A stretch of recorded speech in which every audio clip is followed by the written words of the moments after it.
Hello friend, welcome to Parmin kitchen. আজ আমি আবারও চলে এসেছি নতুন আরেকটা রেসিপি নিয়ে আপনাদের সঙ্গে শেয়ার করতে। সেটা হলো পটল বাদাম, একেবারে নিরামিষ।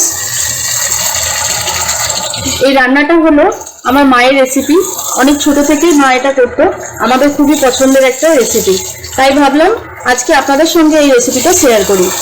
তাহলে চলুন কথা না বাড়িয়ে দেখে নিই আমি আজকে কিভাবে পটল বাদাম করছি।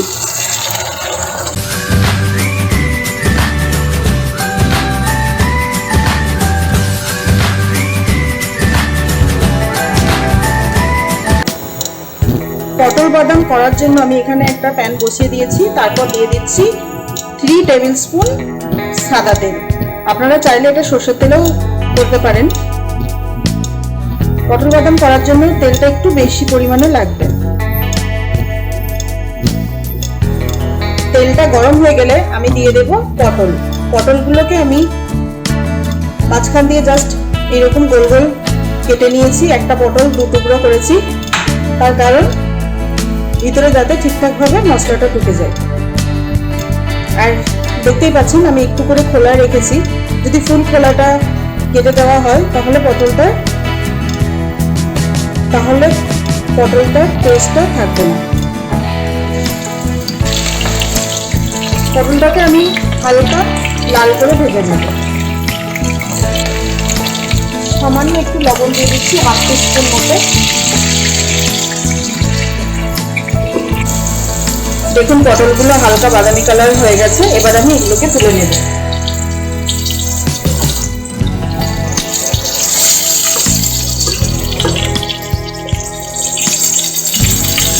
ওই একই তেলে আমি দিয়ে দিচ্ছি 3টে এলাচ, একটু থেঁতলো করে নিয়েছি।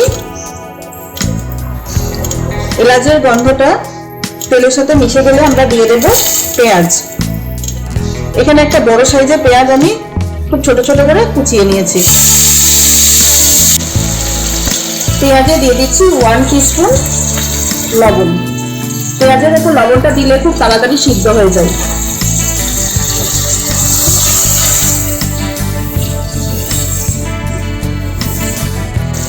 এবার আমি দিয়ে দিচ্ছি একটা মিডিয়াম সাইজ আলু, এরকম স্কোয়ার করে কেটে নিয়েছি।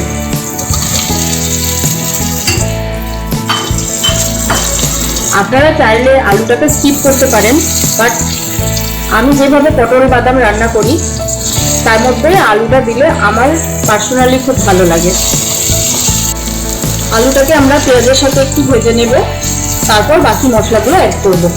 পটল বাদাম করতে খুবই কম মশলা লাগে এবং খেতেও খুব সুস্বাদু হয়। পেঁয়াজগুলো হালকা ব্রাউন কালার হয়ে গেছে। এবার আমি দিয়ে দিচ্ছি জিঞ্জার গার্লিক পেস্ট। আপনারা যদি একেবারে নিরামিষ রান্না করতে চান তাহলে গার্লিকটা স্কিপ করবেন। 1 tablespoon ginger garlic paste. খুব ভালোভাবে তেলের সাথে কষিয়ে নেব যতক্ষণ পর্যন্ত কাঁচা মশলার গন্ধটা থাকে। 1/2 টিস্পুন টার্মারিক পাউডার, খুবই সামান্য দিতে হবে। ঝালের জন্য 3টে কাঁচা লঙ্কা। আপনারা চাইলে ঝালটা আরেকটু বাড়িয়ে নিতে পারেন। এবার আমি খুব ভালোভাবে আবারও কষিয়ে নেব। পটল বাদামের কালারটা সুন্দর আনার জন্য আমি এখানে 1 টিস্পুন কাশ্মীরি লঙ্কার গুঁড়ো ব্যবহার করলাম। কষানোর সময় মশলাটা যাতে পুড়ে না যায় তাই আমি এখানে একটু করে জল ব্যবহার করব। আর এটা হলো, দেখুন মশলাটা কষানো হয়ে গেছে এবং মশলা থেকে তেলটা ছেড়ে দিয়েছে। এই পর্যায়ে আমি দিয়ে দেবো বাদাম বাটা। এখানে আমি 50 গ্রাম বাদাম ভিজিয়ে রেখেছিলাম। এটা চীনা বাদাম, কাঁচা বাদামই ভিজিয়ে রেখে এরপর পেস্ট করে দিয়ে দিচ্ছি। আপনারা এর থেকে যদি পটল আর আলুটা বেশি নেন তাহলে বাদাম বাটাটাও একটু বাড়িয়ে নেবেন।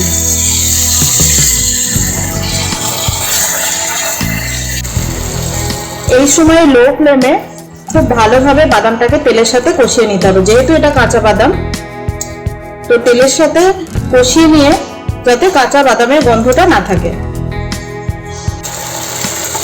ততক্ষণ পর্যন্ত আমরা কষবো যতক্ষণ না আবার বাদাম থেকে তেলটা ছেড়ে আসছে।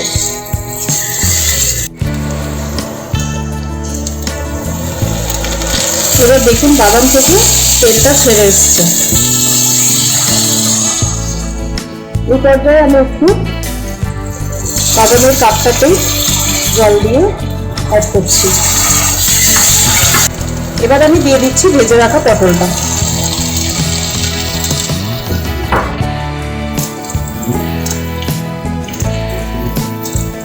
পটলটা দিয়ে আবারও একটু কষিয়ে নেব।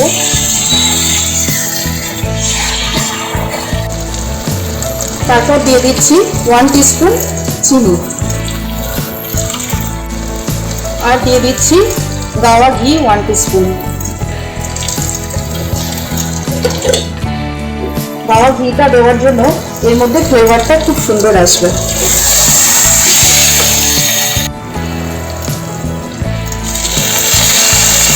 দেখুন পটলটা দেওয়ার পরে আবারও মশলা থেকে তেলটা আলাদা হয়ে গেছে। এই পর্যায়ে আমি জল অ্যাড করে দেবো আলু এবং পটলটা সিদ্ধ হওয়ার জন্য। এটা একটা গ্রেভি টাইপ হবে, সেজন্য খুব বেশি জল দেওয়া যাবে না। তারপর ঢাকনা দিয়ে আমি এটা 15 মিনিট মতো সিদ্ধ হতে দেব। 15 মিনিট পরে চেক করছি। এবার আমরা চেক করে দেখে নেব যে সিদ্ধ হয়েছে কিনা আলু এবং পটল। একদম সিদ্ধ হয়ে গেছে।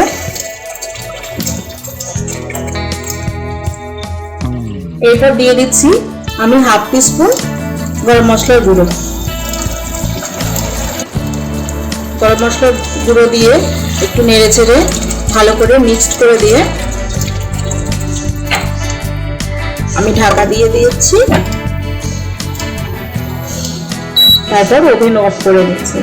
অলমোস্ট এটা পরিবেশনের জন্য রেডি। পটল বাদাম পরিবেশনের জন্য একেবারে রেডি। এটা গরম ভাতে বা পোলাও লুচির সঙ্গে খুবই ভালো লাগবে। আমার এই রেসিপিটা যদি আপনাদের ভালো লাগে অবশ্যই লাইক কমেন্ট শেয়ার করতে ভুলবেন না। আর আমার চ্যানেলে যারা নতুন এখনো আমার চ্যানেলটাকে সাবস্ক্রাইব করেননি তারা আমার চ্যানেলটাকে সাবস্ক্রাইব করে পাশে থাকা বেল বাটন প্রেস করবেন আমার নতুন নতুন ভিডিও সবার প্রথম আপডেট পাওয়ার জন্য। আর এতক্ষণ থেকে আমার সঙ্গে ভিডিওটা দেখার জন্য আপনাদের অসংখ্য ধন্যবাদ।